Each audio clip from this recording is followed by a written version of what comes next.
stratégies, on l'a presque esquissé. Les stratégies, on l'a presque touché. J'ai posé la question à un jeune joueur. J'ai dit, ben, depuis quelques années, ça va en petite catégorie. Depuis quelques années, j'ai constaté que ça va en petite catégorie. Les juniors qui vont au championnat du monde, qui jouent la finale de la Coupe d'Afrique. Il y a beaucoup de jeunes qui partent. Il me dit, mais c'est parce que maintenant, nous avons à Toubab Dialaw des installations à partir desquelles nous pouvons travailler en toute quiétude toute la journée. Nous avons à Toubab Dialaw ces installations. Et ceci m'a ramené à l'équipe de Bob des 30 dernières années, quand Bob dominait le basket féminin au Sénégal. Quand Bob dominait. Comment Bob avait-il dominé le basket féminin au Sénégal? Bob, basket féminin, est le premier club à se doter d'un éclairage au centre de Bob pour s'entraîner. L'après-midi, il y a des périodes pendant lesquelles, entre 18h et 19h, il fait rapidement nuit. Si vous n'êtes pas éclairé, l'entraînement c'est terminé. Alors, si les autres quittent l'entraînement, puisque l'entraînement est rattrapé par le crépuscule, à Bob, il travaille sous la lumière. Mais si celui-là, il fait ça pendant une semaine, il prolonge ses entraînements. Toi, pendant une semaine, tu as écourté tes entraînements parce que tu manques d'éclairage. Le jour du match, il te bat. Puisque mieux préparé avant le match. Alors aujourd'hui, c'est le cas. La génération d'aujourd'hui donne l'impression d'être mieux préparée au Sénégal. Nous avons encore nos juniors fraîchement qui rentraient des Jeux africains. Je me souviens, en 2015. On a oublié de le traiter. Les juniors en 2015 étaient médaillés d'or des Jeux africains. À l'heure où je vous parle, ils s'apprêtent à jouer la finale de la médaille de bronze contre le Mali. C'est déjà bon, parce qu'avec cette catégorie, gagner c'est bon, mais ce n'est pas l'essentiel. Avec la petite catégorie, gagner c'est bon. Quand vous gagnez, vous êtes déjà, comme on dit, sur la bonne voie.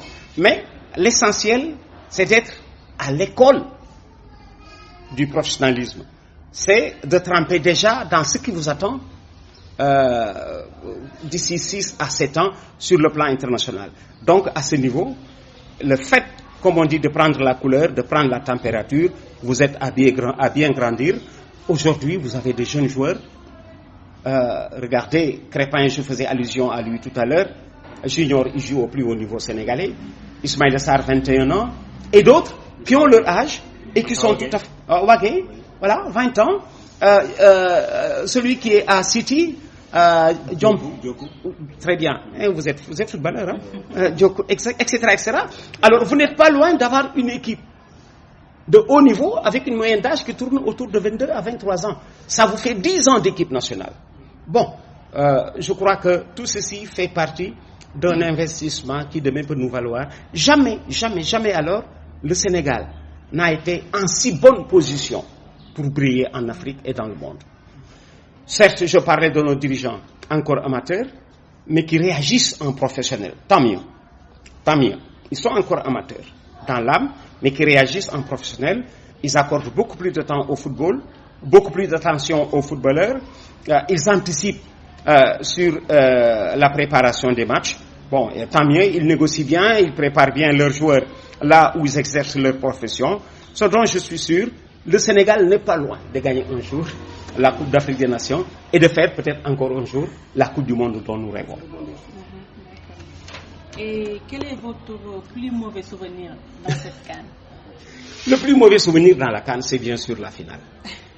C'est bien sûr la finale. Parce que, vous savez, tant que vous n'êtes pas là, je disais à quelqu'un, le meilleur match que vous pouvez regarder en spectateur, c'est le grand match qui ne vous concerne pas. Regardez un grand match qui ne vous concerne pas. Voilà, ça ne vous concerne pas. Vous pouvez le suivre en spectateur. Mais quand c'est votre pays, vous êtes stressé. Hein, c'est même fatigant.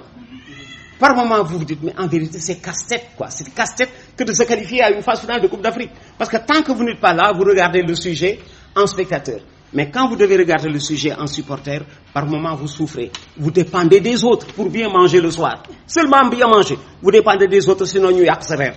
vous dépendez des autres pour, comme on dit, pouvoir commenter le sujet comme vous le souhaitez. Les mauvais souvenirs, il y en a. Le dernier, c'est encore la finale perdue, la finale des filles. Mais à cette finale des filles, basket, moi je m'étais préparé à la défaite. Pourquoi? Je dis, nous avons des basketteuses. Le Nigeria avait des filles athlètes basketteuses. Elles sont capables de battre nos filles hors du terrain de basket. Si vous organisez une course de 100 mètres, vous prenez une Nigériane, même ligne de départ qu'une Sénégalaise, 3 fois sur 5 la Nigériane va battre. Rien qu'à les voir réagir sur le terrain, athlétiquement, physiquement, elles étaient plus aptes. Je faisais tout à l'heure allusion à ces filles nigérianes qui donnaient l'impression d'être des garçons dans une cour de filles, tellement elles réagissaient mieux. Bon, les mauvais souvenirs, il y en a. Mais quand vous arrivez à trouver pourquoi vous avez perdu, vous êtes sur le chemin de trouver solution à vos problèmes. Je sais pourquoi nous avons perdu. Nos filles jouent bien, mais elles tombent sur des basketteuses qui sont des athlètes avant d'être des basketteuses. Alors, sous peu, il faudra aller à la recherche de ce profil. Basketteuse, oui. Mais je cherche d'abord un athlète. L'entraîneur, quand vous lui parlez d'un joueur qui s'épanouit quelque part, le plus souvent, il commence par vous dire quel âge il a, quelle taille il fait, quel poids il fait. Il est en train de se donner une image pour certainement mieux maîtriser le talent du gosse et travailler en profondeur pour lui. C'est l'époque, aujourd'hui, c'est l'époque de l'athlète. C'est l'époque de l'athlète. Un entraîneur du nom de Coutinho, brésilien, avait prévenu les Brésiliens il y a 30 ans. Il leur a dit, attention, même la préparation physique au Brésil se faisait avec un ballon. Coutinho leur dit, c'est vrai, la technique est là, le maniement du ballon. Bon, cette technique agréable à regarder le Brésilien jouer, c'est toujours agréable. Il y a des choses que vous ne trouvez que chez le Brésilien, etc., etc.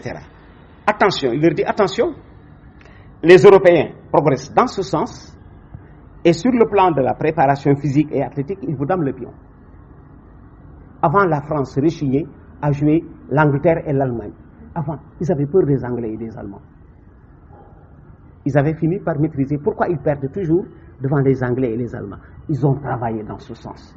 Aujourd'hui, ils battent les Anglais, ils battent les Allemands, ils battent même les Italiens sur leurs propres valeurs.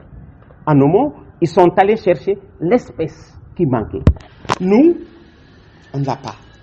Et le mal, il est profond. Vous savez pourquoi le mal, il est profond? Il n'est pas seulement chez le footballeur. Est-ce que vous avez entendu parler d'un athlète sénégalais qui fait des performances après les 800 mètres? Ça n'existe pas. Le Sénégalais, c'est un félin. Il est bon sur les courtes distances.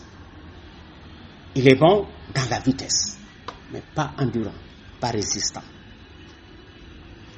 Il n'y a pas de Sénégalais athlète capable de faire des performances au-delà des 800 mètres. Nous avons encore, comme on dit, des athlètes qui sont performants entre 400 et 800. Quand un jour un médecin a dit pourquoi, Senghor lui a dit tais-toi, laisse-nous notre tchéboudion. Parce que celui-là avait trouvé que le tchéboudion n'était pas pour faire de grosses performances. Tais-toi, laisse-nous notre tchéboudion. Alors, il faut faire avec. Il faut faire avec. Parce qu'un athlète, comme on dit, on le prépare à ses épreuves. Il faut qu'il soit endurant. Il faut qu'il soit résistant. Il y a ensuite la vitesse. Si vous allez aujourd'hui à l'entraînement avec les grosses écuries de football, quand vous regardez l'équipe se préparer, c'est comme si on préparait un athlète. C'est comme si l'athlète était en train d'être préparé pour sa course. Ça commence par là. Parce que si vous regardez en football et en basket, il y a des passages qui vous rappellent des athlètes. Il y a du triple saut en basket. Il y a du saut en hauteur en basket et tout et tout. Alors si l'adversaire d'en face est mieux préparé, il vous bat. Quelqu'un a dit, nous sommes encore des artistes. Il faut tendre entre le bon artisan.